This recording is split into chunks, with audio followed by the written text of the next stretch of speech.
กราบใส่เนรมิตให้ฮักคานี้มีแต่สมหวังกราบสวัสดีพี่น้องป้องป่ายมาสุกุสุคนจ้าฝั่งไทยฝั่งลาวและต่างประเทศจ้ายินดีต้อนรับเข้าสู่ช่องเจสีค่ะ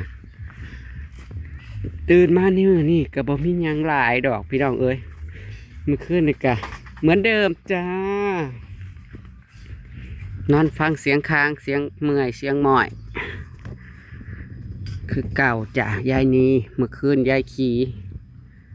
กับลำไยกับโล่งมากกลางดึกนี่คันละเกี่ยวหยามหายสองสอบนี่หรอลกไปเอาหน่อไม้มาไว้ต้มกินกับปนปลาดุกยายตูนเอาปลาดุกไว้ให้ปนตอนสวยๆจ้ะพี่น้องนี่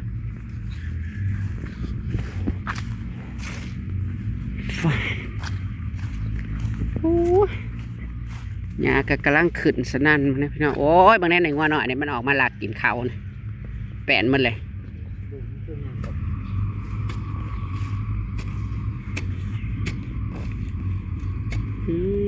ทมหญ้าค่อย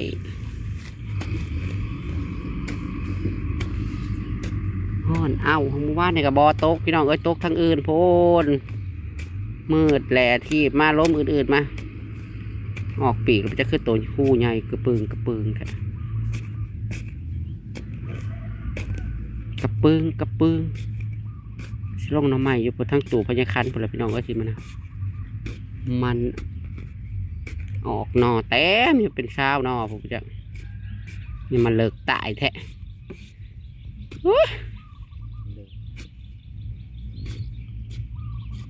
กินรอยามนี่มันอยากเลิกอยู่ช่วงยามมันออกปีกมันเข้าไปอ่นแถวป่าพวกฝนเล็งๆอย่าอยู่ขุดดูเฉยๆขุดฉันทำไม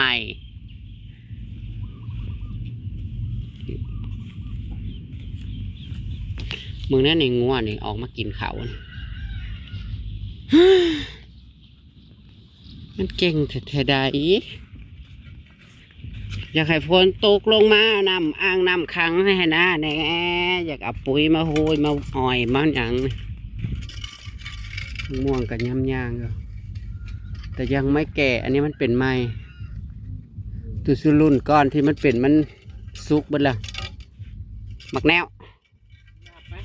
หมักนี้แนวหมักนี้แนวลูกหมักนี้แหนดนี่นะข้าวขนอยกำลังงามพี่น้องฝนตกมานำอ่างไว้นี่โอ้ยเอาปุ๋ยมาอ่อยเนี่ยมันก็สิฟืดขึ้นวิทย์หญ้าแล้วหญ้าก็มีอยู่จ้าว่าบ่มีก็มีอยู่จ้าแซมขึ้นมาแถวจงแถวแจ่ตกลงมาพอดีกระเทินเฮ็ดกับพ่อออกขัดตกมาซ้ำโอ้บัดไทยนี่ผัดจะเคี้ยวกลุ่มคือเด้อบ้างแต่งักออกห้องซุมนี่กระเลืองแล้วบ่ได้ใส่ห้องปุ๋ยห้องพื้นมันเลยเลืองติห้องนอนนี่นะเคี้ยวแล้วก็ใส่ปุ๋ยห้องพื้นเอาน้ำไม้กันจ้าเข้าให้นี่นะ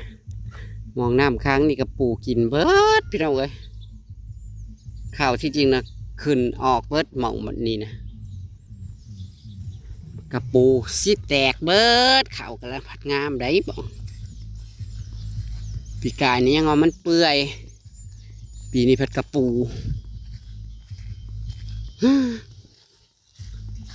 ขาทำเนี่ยก็งามเด้อปีนี้ก็ให้นี่ที่มันกลางวางเนี่ยต้นหญ้านี่จะมันแผ่มันพื้นมาแดงมาดำโตกไม้แห้งนำค้างใส่ก็โอ้ค้างนำค้างในใส่มันก็สีงามอยู่แล้วพี่น้องเอ้ยเขามันก็อยากงามอยู่มันเห็นได้ฝนฝ่าขนาวกระจายกับไม่ฟังเบิ่งดูว่ามืออื่นฝนว่าเมื่ออาทิตย์พายุเมฆลาเมฆแหลกนี่แหละจ้าจะมาเอาก่อนนี่แหละพี่น้องไม้ขึ้นไปไว้ต้มกินกัน ก็เดียวก็เหลือกกินมันขึ้นลำสูงเลย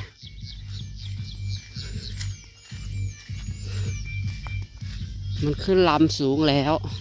เพราะว่าไงพอยังคันเราจูดนั่นนี่แหละเราเอาแกะมาโพะลำสูงมันเสียวอยู่เลยเมาหน่อยไหม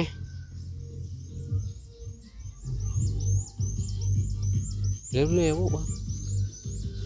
ตึงอยู่โหแต่เมื่อคืนเจ๊ตุกอุบลวัน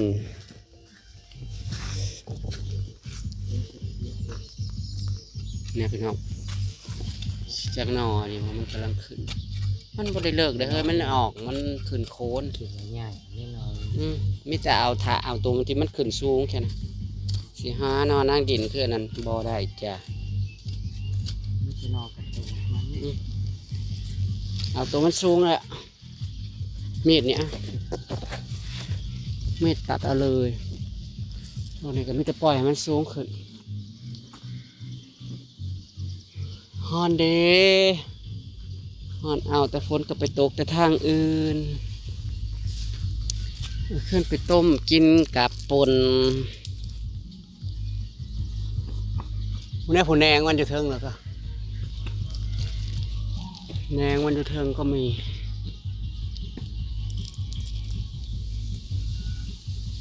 ตัดบ่ต้องตัดอันตัวนี้ตัดอัศนไว้ให้มันเกิดแนงงามนะโอ้ยแต่ย่านตัดนวดกันจังแกะ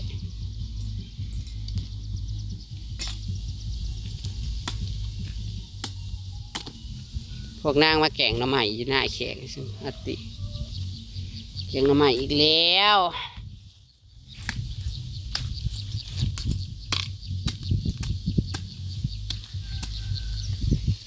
ว้าวเอาซ้ำมันนะนี่บ่เอาบ่ลมวง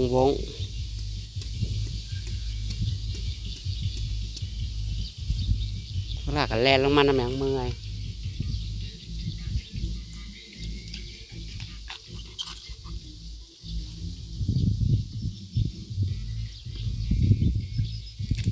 ยังบัดฮะมีกับเมื่อปะกับเมื่อมึงแลนลงมาน้ำหยังเมื่อหน่อยไหมจักบ่ทางเมื่อฮะเปเลบักเปเลสิตุ้ยขึ้นน้อยนึงตุ้ยขึ้นน้อยนึงโอ้ไปแกงหน่อไม้ไปแกงหน่อไม้พุ่นคือละโงกนี่แจกก็บอกบ่แก่ฟ้ายฮะเขามันเคยออก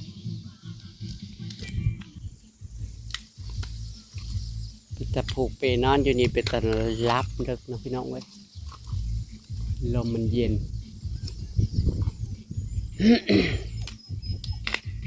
ผูกจากอยากเห็ดเนี่ยเห็ดยังครับขึ้นในแม่มูจักบ่ทางขึ้น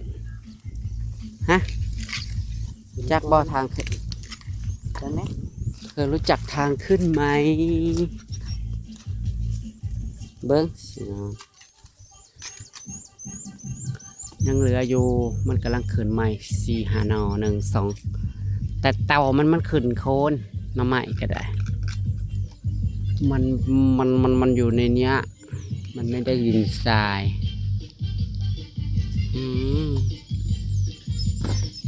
หากฝนนะครับทางมองซึ่งมานั่งบ้านอำมาลาเพราะว่า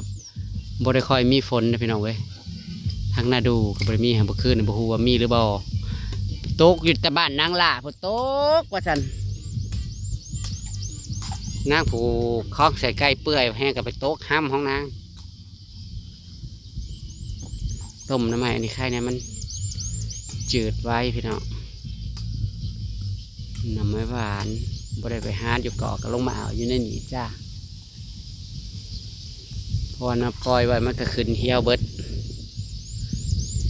ต้นบ่ต้องเอาไว้หลายต้นนะก่อนนี้ผัดบ่โฮกปัดกออยู่พุ่นผาดบ่ได้ทางนั่นหยังเขาละฮะ มันอยากไปตีน้ำข้าวบ่ตึมนี่พวกนี้โอ้ยงามสวนมะพร้าวเขานี่เด้ใหญ่หมดเลยเด้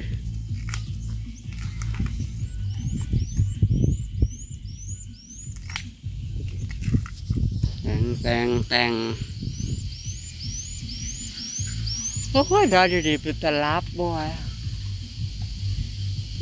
หมากนี่คือหมากใหญ่ขนาดหมากอันดอกแคป่ามืออื่นว่าจะลงปากเซน้ำจุ่มเบาพี่น้องไอ้พันส่วนอย่าขี่ลงมาอยู่น้ำยานี้เมื่อคืนก็ลงมากลางคืนขี่ก็โอ้ไม่ต้องโทรหาพายดอกเมื่อยใครมันเมื่อยสาวหายใจอยู่เฮือนนี่แหละเพราะว่าไปหาหมออุบลมากนะกะยาข้าเจ้าก็หายแต่ยา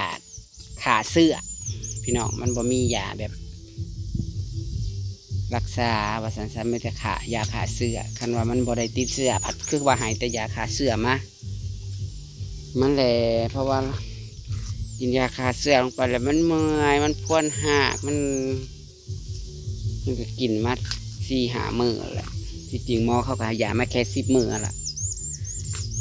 ก็กินได้4-5 มื้อเพราะว่าเมื่อยลองหยุดเบิ่งดูเพิ่นว่ามันเมื่อยน้ำยาบ่คือจังได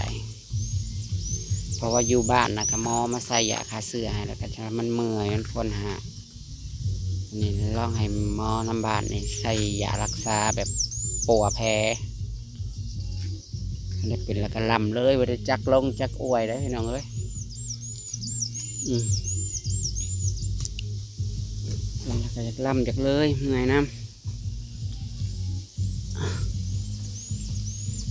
อรถเป็นตาพออันนั้นก่อญี่ปุ่นก็จักว่ามีมาเดินเบิ่งแหนงมันอยู่เทิงโอ้เพลงติดหรือเปล่าฮอดวะคนละฮอดฮอดไหมเอาสมัครน้ำลายฮอดหรือมึงลงมาแล้วยังร้อนแล้วจะลงมาทำไมลีนลากเอากระสันโอ้แห่งกระดังขึ้นกิน2 แจงผู้บ่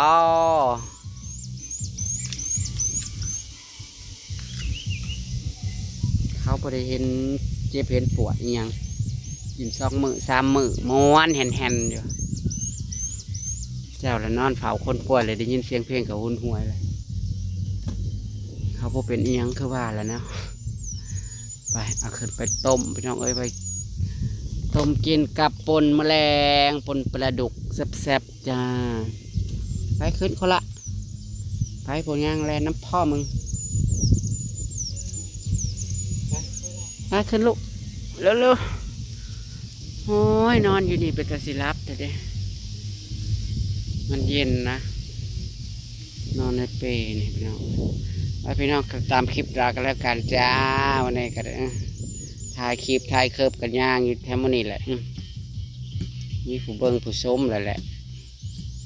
เบื่อผู้ที่สิถ่ายแล้วก็เบื่อผู้ที่สิเบิ้งบอกพี่น้องเมื่อเป็นอะไรไปตามคลิปหน้าก็ได้กับเบิ้งอดซาเบิ้งเอาเลยจ้ะ